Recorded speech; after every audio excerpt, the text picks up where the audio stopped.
Hello everyone. I make this video today just as a caution against playing the Tears of the Kingdom game.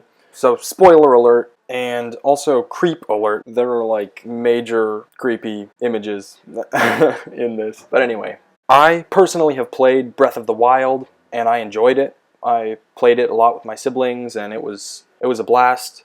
But I stopped playing because of things like praying to statues, and that's the only way to advance in the game and get hearts or stamina, cross-dressing, which is the only way to get into Gerudo Town, and contact with the dead, which is after you beat every divine beast, and even your mentor in the little tutorial section on the Great Plateau, Old Man, is the dead King of Hyrule. And that's why I stopped playing Breath of the Wild. Deuteronomy 18:10 through 12 says, "There shall not be found among you anyone who makes his son or his daughter pass through the fire, or one who practices witchcraft, or a soothsayer, or one who interprets omens, or a sorcerer, or one who conjures spells, or a medium, or a spiritist, or one who calls up the dead. For all who do these things are an abomination to the Lord, and because of these abominations the Lord your God drives them out from before you." So I have not played Tears of the Kingdom, but I have watched the cutscenes, so this is a review and warning based off of the story scenes. I'm not covering anything in the gameplay, although I do know there is prayer to statues in this one as well. And there are some creepy things in this one, like disgusting. Primarily corpse Ganondorf. Like, why is this necessary? And then in this one there is also contact with the dead, necromancy.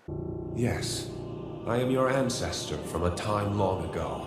And assistance from the dead. The entire game, Link has the arm of some deceased King of Hyrule, which is a rather interesting aspect to this story as well. Rauru, who is a Zonai being, is the first King of Hyrule, is part of an angelic race that descended from heaven, and he marries a woman.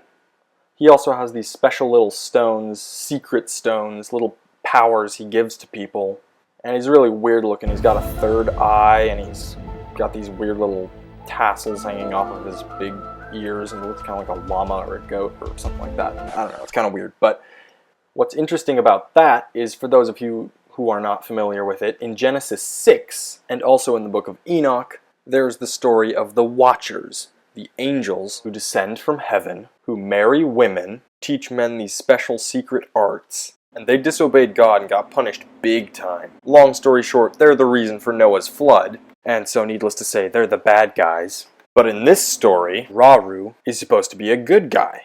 Also, Zelda, at one point, swallows one of these secret stones and becomes a dragon.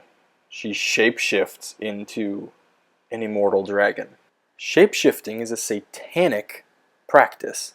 It's real, and it's very evil. And if you want to know more about that, you should go check out the Blurry Creatures podcast, episode 115. Before she becomes the dragon, here's what she says. I'll be forever changed.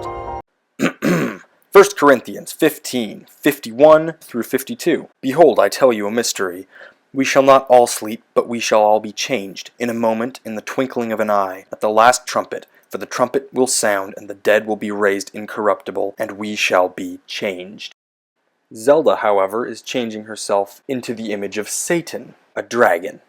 The problem with all this is that these are the good guys, and the ends always justify the means, because the bad guy is some corpse demon king, and anything would look good in comparison. Link and the gang literally can't do anything wrong as long as they beat the demon king. They can do magic, they can shapeshift, they can contact the dead, they can cross-dress, pray to statues, but it's alright because they're the good guys. So what it comes down to is basically Zelda's the hero because she's pretty, and Ganondorf is the bad guy because he looks like this. Remember 2 Corinthians 11:13 through 14. For such are false apostles, deceitful workers, transforming themselves into apostles of Christ. And no wonder, for Satan himself transforms himself into an angel of light. So looks can be deceiving. Finally, brethren, whatever things are noble, whatever things are just, whatever things are pure, whatever things are lovely, whatever things are of good report, if there is any virtue or if there is anything praiseworthy, meditate on these things. This is not lovely.